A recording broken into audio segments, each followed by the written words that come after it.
Nakikita ninyo, di ba? Sumabog na, pumutok na, sumabog na ang 2025 budget. Kung maalala ninyo, July 2024 ako nag-resign. July 2024.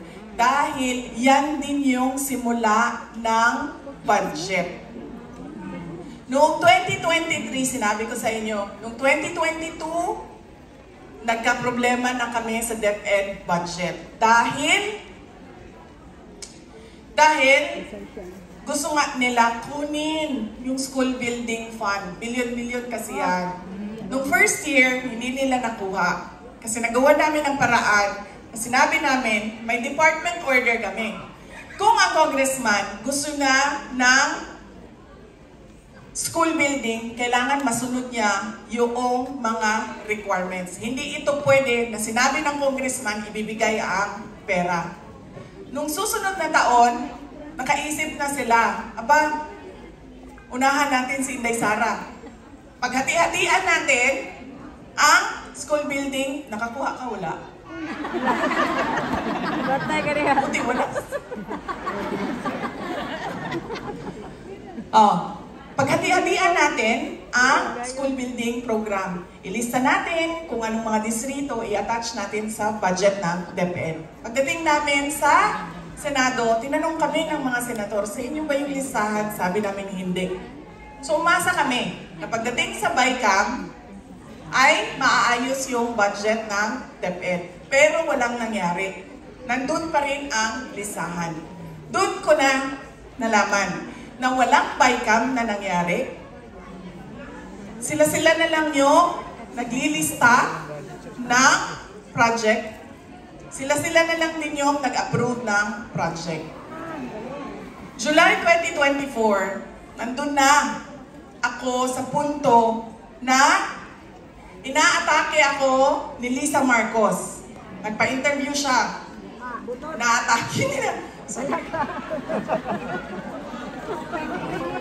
Ma'am, mas maganda naman ang mga penguin kaysa sa kanya.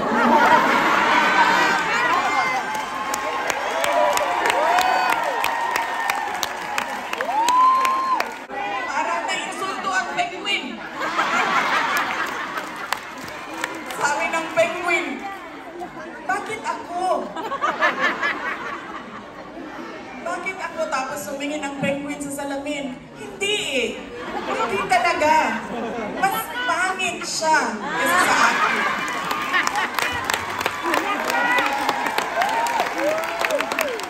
In fairness ha, magaganda ang mga penguin. Mga cute nila, no? Alam niyo yung mga penguin, meron akong nakita. Kaso hindi ko alam kung AI yon. Yung penguin naglalakad. Tapos, yan, oras ba? Penguin naglalakad. Tapos nasundan niya yung tao. Tapos nagsunod lang siya sa tao. Kung hindi tumabi yung tao, hindi din naglakad yung penguin. So, saan ako, ma'am? Ikaw kasi. Huwag mo ako lituhin. Pag nilito mo ako, tatagal tayo dito.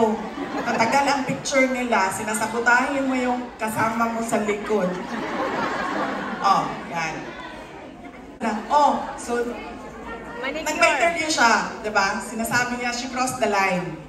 Underground, tinitira na nila ako. Ito na, 2024, budget na. Sabi sa akin, pirmahan mo yung budget ng DepEd. Sabi ko, ano bang mangyayari? Tulad ba ng last year? Kasi masakit talaga sa loob ko yung nangyari last year, ha? Sabi ko, bawal yun.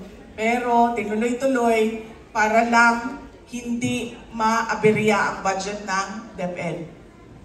Sabi, oo, ganun pa rin. Kukunin daw nila lahat ng school building program. Sabi ko, ayoko na. Sabi ko, ito lang yung ibibigay ko dyan eh, yung pirma ko. Mahalaga yung pirma ko sa akin. Hindi ko kaya. Sabi nung kasama ko, sabi niya, alam mo, tutuloy nila yung impeachment pag umalis ka dyan. Kasi yan lang yung nag-hold sa atake nila sa'yo. Yung nasa kabinete ka. Sabi ko, okay lang, harapin ko yung impeachment na yan, kung ano man yan. Sabi ko, pero hindi ko ibibigay sa kanila yung pirma ko.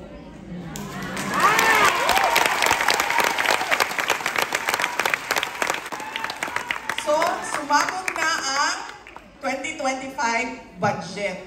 Pagsabog ng 2025 budget, yun ang sabi ni Dr. Richard Mata. Yung divine intervention. Sabi ko talaga sa Diyos, thank you Lord, pinaresign mo ako. Kasi kung hindi, nandun din ang pirma ko at alam ko na paghahati-hatian lang yon ng mga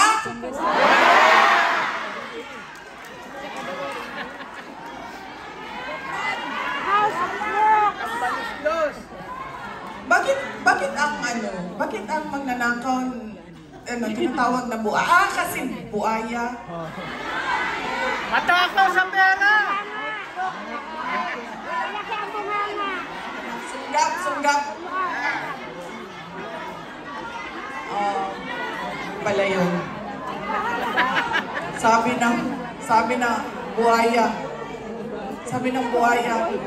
ang ganda-ganda ko, ang pangit nila. Hindi ako papayag. Nakamukha ko si Zaldi ko.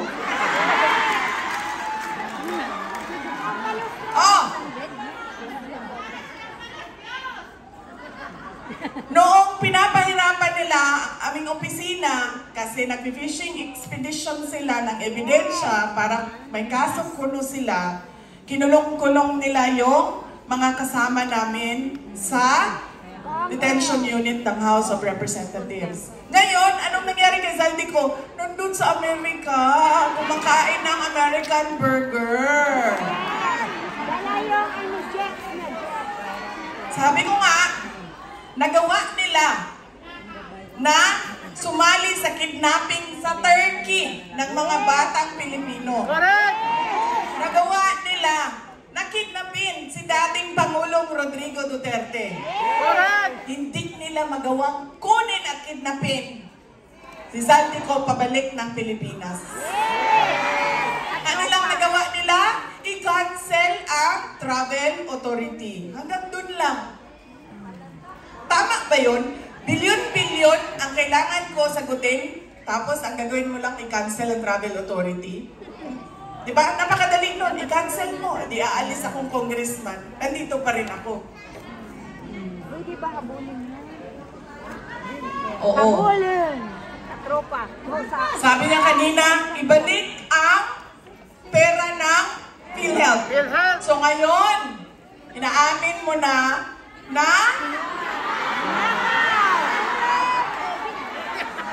kasi hindi lang yun. Ay, hindi ko alam kung nabanggit ni Atty. Vic Rodriguez, kukunin daw nila sa savings. Paano ka nagkaroon ng savings? Na wala ka pa ang declaration ng savings. Eh wala ka nga, nagkulang ka nga eh, deficit ka nga eh. Paano ka nagkaroon ng savings? Correct!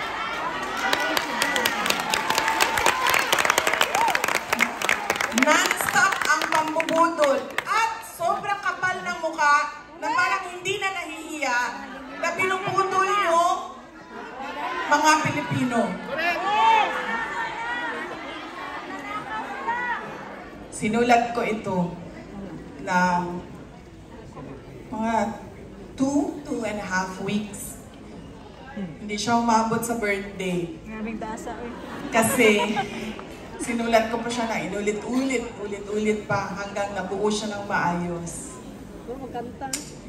Sa dilim, tayo isinilang. Sa hirap, tayo nagdurusa. Sagana sila sa kayamanan. Taong bayan nilunod sa parusa. Kami ay apoy na hindi mapatay. Hakbang ng matapang, sabay-sabay. Sigaw ng bayan, lumaban na. Mga sakim, durugin na. Palasyong pinatong sa ating buto. Krimeng itinago sa kasinungalingan. Kalayaan natin ipinagpalit sa ginto.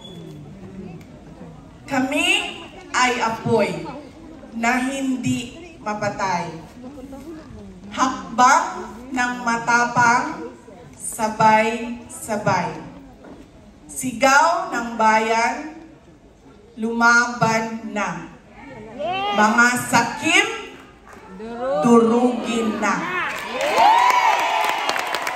Kami ay apoy na hindi mapatay, hakbang ng matapang, sabay-sabay sigaw ng bayan, lumaban na.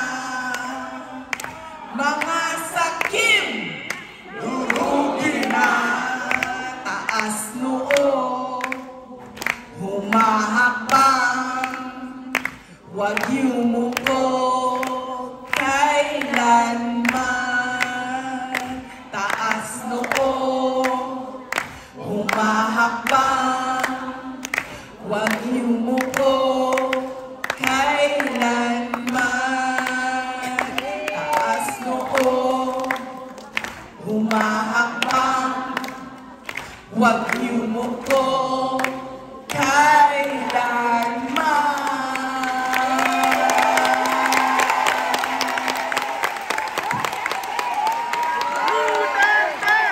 Durugin na! Durugin na! Durugin na! Ang magnanakaw, durugin na! Ang magnanakaw, durugin na! Mga kababayan, ang lahat ng ginagawa natin ay para sa Diyos, Sa sa bayan, bayan, at at pamilyang bawat pamilyang Pilipino. Maraming salamat, Vice President Sara Duterte! Duterte! Duterte!